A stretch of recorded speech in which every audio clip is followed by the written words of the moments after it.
اور رسول اللہ صلی اللہ علیہ وسلم کی ایک بہن تھی سیدہ شیمہ، جو رسول اللہ کی رضائی بہن تھی، لیکن صحابہ کرام کو علم نہیں تھا کہ رسول اللہ کی بھی کوئی بہن ہے۔ تو جس وقت غزوہ طائف پیش آیا، اس موقع کے اوپر رسول اللہ صلی اللہ علیہ وسلم کی یہ رضائی بہن قیدیوں کے اندر آ رہی تھی، اس کے ہاتھ کے اندر ہتھکڑیاں لگی ہوئی ہیں، پاؤں کے اندر جولان لگے ہوئے ہیں، اور رسول اللہ صلی اللہ علیہ وسلم کے صحابہ کرام باقی قیدیوں کے اندر اس کو بھی لا رہے ہیں۔ تو اس موقع کے اوپر سیدہ شیمہ رسول اللہ کی اس رضائی بہن نے صحابہ کرام سے پوچھا،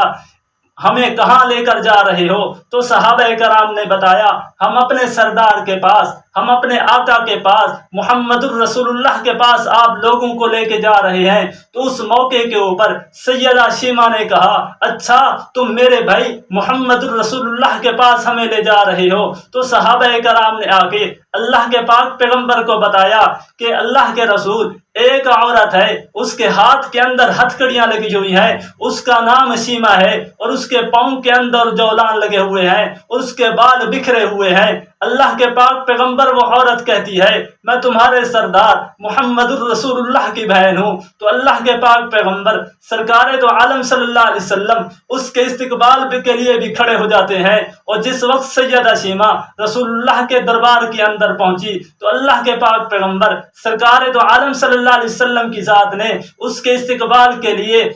اپنی کملی مبارک زمین کے اوپر بچھا دی، اور اس بہن کو سیدہ شیمہ کو اس اپنی کملی مبارک کے اوپر بٹھایا، اور اللہ کے پاک پیغمبر نے ان کو دودھ پلایا، ان کو شربت پلایا۔ جب صحابہ کرام نے رسول اللہ کو اس انداز کے اندر دیکھا کہ اس عورت کے ساتھ اللہ کے پاک پیغمبر اس ادب کے ساتھ اس طریقے سے پیش آ رہے ہیں، تو صحابہ کرام نے پوچھا، اے اللہ کے رسول، یہ کون عورت ہے جس کے ساتھ آپ اس انداز سے پیش آ رہے ہیں؟ تو میرے محبوب پیغمبر نے فرمایا، اے میرے صحابہ، تم نہیں جانتے، یہ میری وہ بہن ہے کہ جس وقت میں بچپن کی حالت کے اندر تھا، میں بچپنے کے اندر تھا، تو اس وقت یہی عورت تھی جو مجھے کھلاتی تھی، جو مجھے پلاتی تھی، اور جو مجھے کھیلنے کے سامان لے کر دیتی تھی۔ اور سیدہ شیمہ خود بتاتی ہیں کہ اس موقع کے اوپر اللہ کے پاک پیغمبر نے مجھے خود ارشاد فرمایا، اے میری بہن شیمہ، مجھے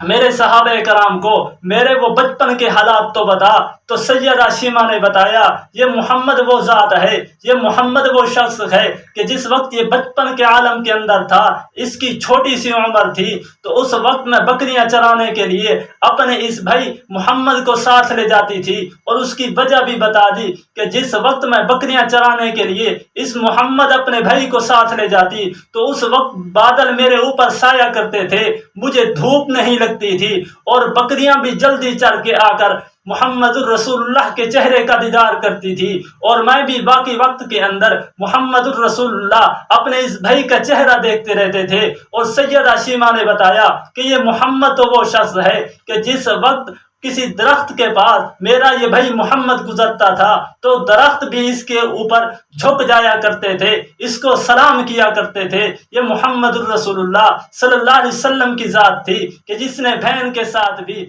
اس طریقے سے اخلاق اپنایا۔